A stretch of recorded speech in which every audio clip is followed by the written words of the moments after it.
Visakha steel ప్లాంట్కు కేంద్రం భారీ package. ఏపీకి కేంద్రం గుడ్ న్యూస్ చెప్పింది. విశాఖ ఉక్కు పరిశ్రమకు భారీ ప్యాకేజ్ ప్రకటించింది.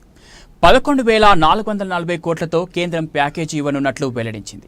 ఈ మేరకు కేంద్ర మంత్రి అశ్విని వైష్ణవ్ అధికారిక ప్రకటనలో తెలిపారు.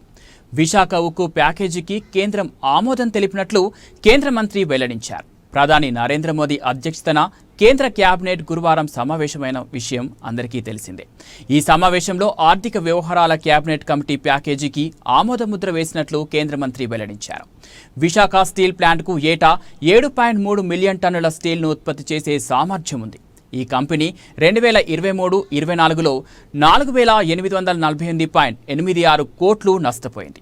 అంతకుముందు 2022-23లో 2,858.74 కోట్ల నష్టాల్లో కూరుకుపోయింది. వర్కింగ్ క్యాపిటల్ కోసం చేసిన అప్పులు పెరగడం దీనికి ప్రధాన కారణం. గత అసెంబ్లీ ఎన్నికల్లో అధికారంలోకి వచ్చిన కూటమి ప్రభుత్వం స్టీల్ ప్లాంట్పై ప్రత్యేకంగా దృష్టి సారించింది. కేంద్ర మంత్రి కుమారస్వామి సైతం ప్లాంట్ను సందర్శించారు.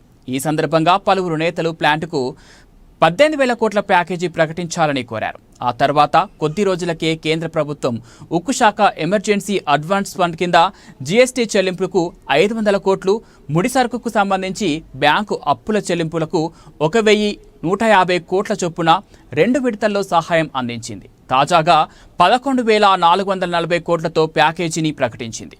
వైజాగ్ స్టీల్ ప్లాంట్ విశాఖ ఉక్కు ఆంధ్రుల హక్కు అనే నినాదంతో స్థాపించారు. భారతదేశంలోని అత్యాధునికమైన ప్రభుత్వ రంగ ఉక్కు తయారీదారు విశాఖపట్నం నగరానికి దాదాపు 26 కిలోమీటర్ల దూరంలో ఉంది. జర్మనీ, సోవియట్ రష్యాల సాంకేతిక సహకారంతో ఈ ప్లాంట్ను నిర్మించారు. స్టీల్ ప్లాంట్ ఉత్పత్తులు దేశ విదేశాల్లో మంచి పేరుంది. సంస్థ రాబడిలో 80% జపాన్, జర్మనీ, అమెరికా సంయుక్త రాష్ట్రాలు, దుబాయ్, సింగపూర్, ఆస్ట్రేలియా, దక్షిణ అమెరికా దేశాలకు చేయబడుతున్న ఎగుమతుల ద్వారానే వచ్చాయి. 2010 నవంబర్ 10న నవరత్న హోదా పొందింది. అయితే గత కొద్ది సంవత్సరాలుగా స్టీల్ ఫ్యాక్టరీ నష్టాల్లో కొనసాగుతుంది. కంపెనీ అప్పులు భారీగా పేరుకుపోయాయి. ఆ తర్వాత స్టీల్ ఉత్పత్తికి అవసరమైన ఐరన్ ఓర్, బొగ్గు సరఫరా బాగా తగ్గిపోయింది. దాంతో ఉత్పత్తి సైతం విపరీతంగా పడిపోయింది. ఇక నష్టాలను పూడ్చే మార్గం సైతం కంపెనీకి లేకుండా పోయింది. చివరకు ఉద్యోగులకు జీతాలు కూడా ఇవ్వలేని స్థితికి చేరుకుంది.